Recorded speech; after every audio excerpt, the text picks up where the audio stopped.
नमस्कार मंडळी, कसे आहात सर्वजण? कुडकुडत्या गुलाबीसर थंडीमध्ये 31 डिसेंबरला काय बेत करायचा ते तुमचं फायनल झालं आहे का?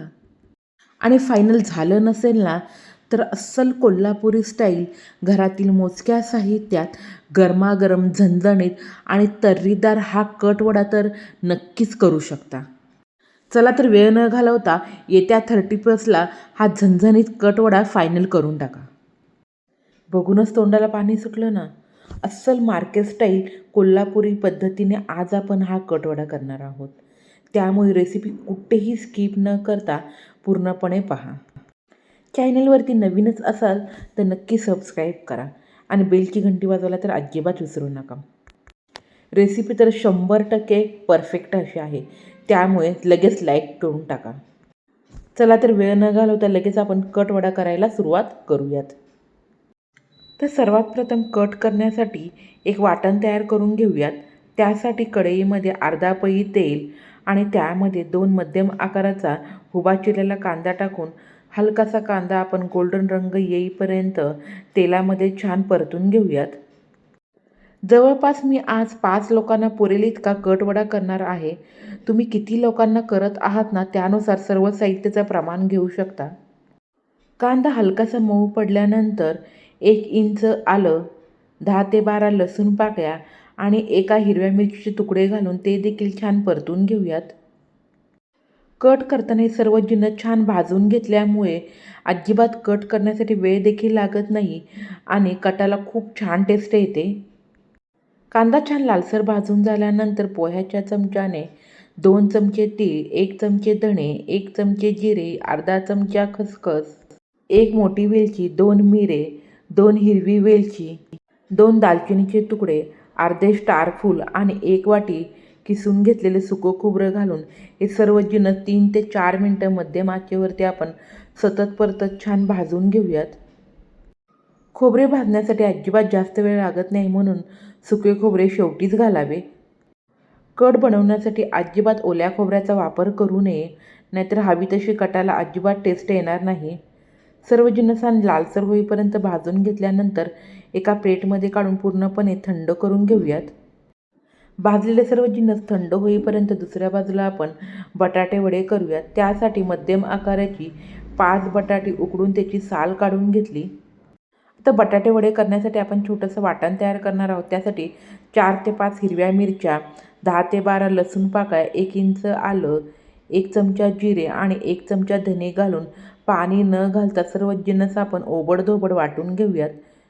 धने घातल्यामुळे बटाटे वड्यांना खूप छान टेस्ट येते. हिरवी मिरची तुमच्या तिखटाप्रमाणे तुम्ही कमी जास्त करू शकता. भरपूर लोकांसाठी 31 डिसेंबरला कटवडा करणार असाल ना, तर तुम्ही म्हणाल बटाटे वडे थंड झाले तर ते अजिबात चवीला नाही लागणार. परंतु कट गरम असल्यामुळे बटाटे वडे थंड असले तरी देखील चवीला खूप सुंदर असे लागतात. सर्व जिन्नस ओबडधोबड वाटून झाल्यानंतर लगेच आपण बटाटे वडे करण्यासाठी भाजी तयार करूयात. त्यासाठी कढईमध्ये अर्धा पळी तेल घालून घेतले.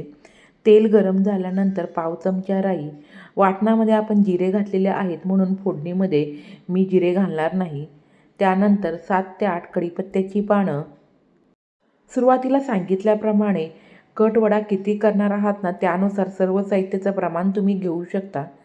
आता बटाटे वडे करण्यासाठी सर्व जिन्नस खूप मोजून मापून घेण्याची अजिबात आवश्यकता नाही.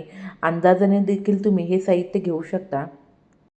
आता त्यामध्ये आपण सुरुवातीला जे धण्याचं ओबडधोबड वाटण तयार करून घेतलेलं होतं ना, ते घालून हलकंसं तेल सुटेपर्यंत या ठिकाणी मी परतून घेतलेलं आहे.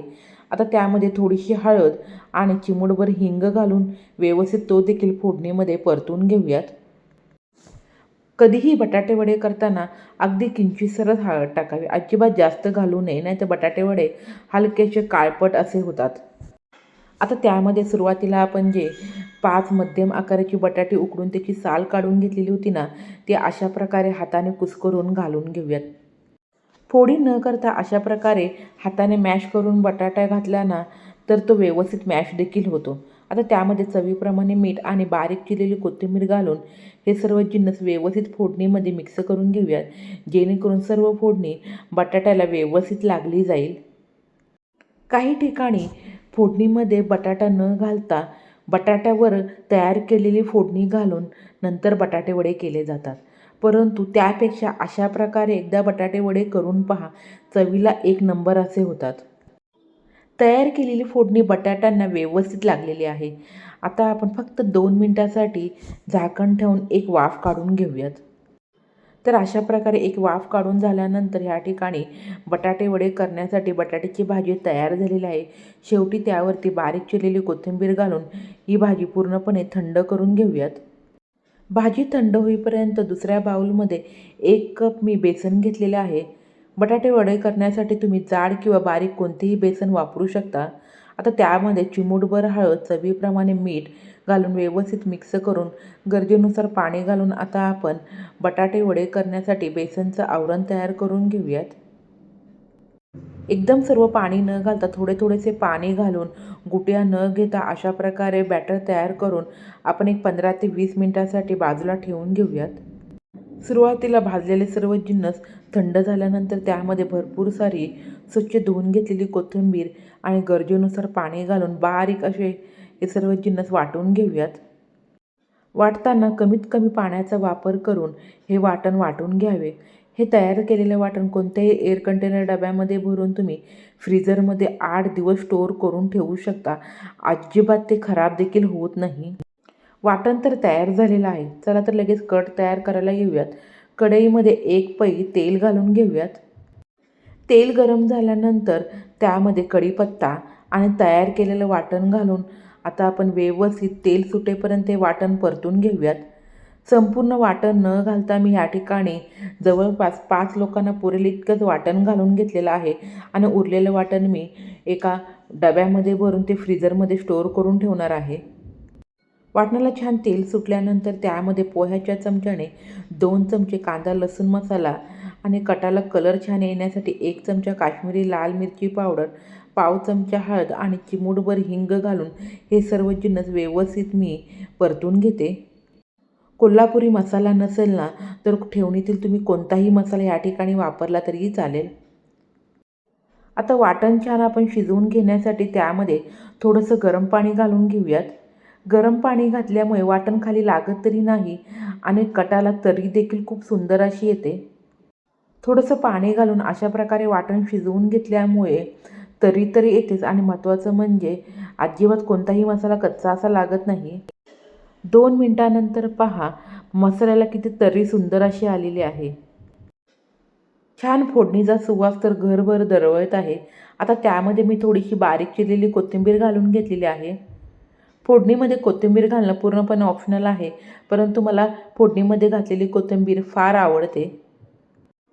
सर्व जिन्नस व्यवस्थित मिक्स झाल्यानंतर आता आपण कट कितपत पातळसर करायचा आहे ना त्यानुसार त्यामध्ये पाणी घालून घेणार आहोत. जवळपास मी 5 लोकांना पुरेल इतका कट करणार आहे, म्हणून त्यामध्ये मी 2.5 ग्लास गरम पाणी घालून घेणार आहे.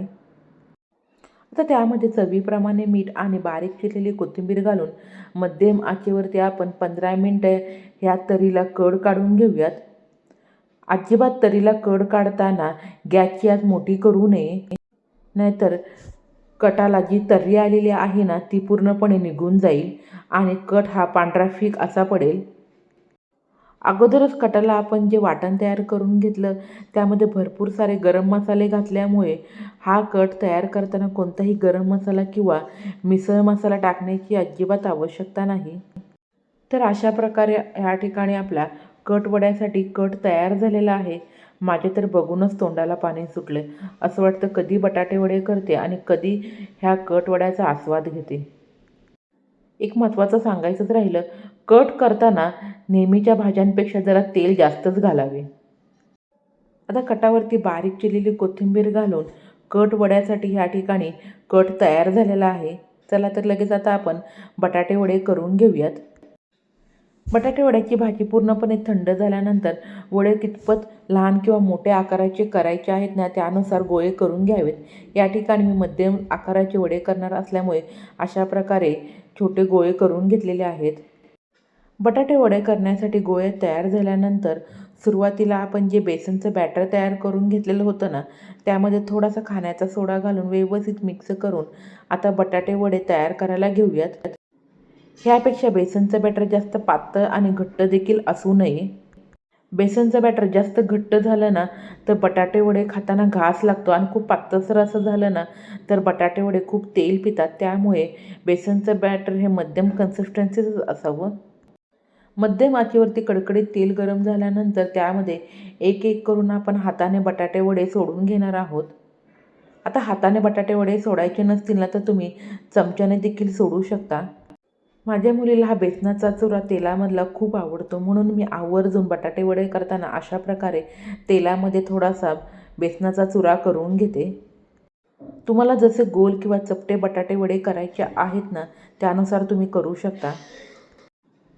तर अशा प्रकारे मध्यम आचेवरती 4 ते 5 मिनटात ह्या ठिकाणी खरपूस असे मी बटाटे वडे तळून घेतलेले आहेत. अजिबात एकही बटाटा वडा तेलकट देखील झालेला नाही. मी दाखवल्या पद्धतीने एकदा बटाटे वडे केले ना तर आतून छान मऊसर आणि वरून छान कुरकुरीत असे होतील. अजिबात हे बटाटे वडे तेलकट देखील झालेले नाही. भाजी करताना छान बटाटा मॅश झाला ना तर बटाटे वडे आतून छान मऊ लुसलुशीत असे होतात. चला तर अशा प्रकारे बटाटे वडे तयार झाल्यानंतर आता कट वडा कसा सर्व्ह करायचा ना ते तुम्हाला मी दाखवते. गरमागरम तर्रीदार आणि झणझणीत अशा कटामध्ये डबकन पडलेला गोल गरगरीत खरपूस असा बटाटा वडा आणि त्यावरती हिरवीगार कोथिंबीर, पिवळसर बारीक शेव आणि कच्चा कांदा, लिंबाचा रस आणि त्यासोबतच गरमागरम मऊ लुसलुशीत पांढरा शुभ्र असा पाव. माझ्या तर तोंडाला भरपूर असं पाणी सुटलेलं आहे. कधी शूटिंग संपते आणि कधी मी ह्या कट वड्याचा आस्वाद घेते ना असं झालं आहे. तर तुम्ही देखील माझ्या पद्धतीने एकदा हा कट वडा नक्की करून पहा. कसा झाला ते मला कमेंट बॉक्समध्ये सांगायला अजिबात विसरू नका. चला भेटूया अशाच एका नवीन रेसिपीमध्ये. धन्यवाद.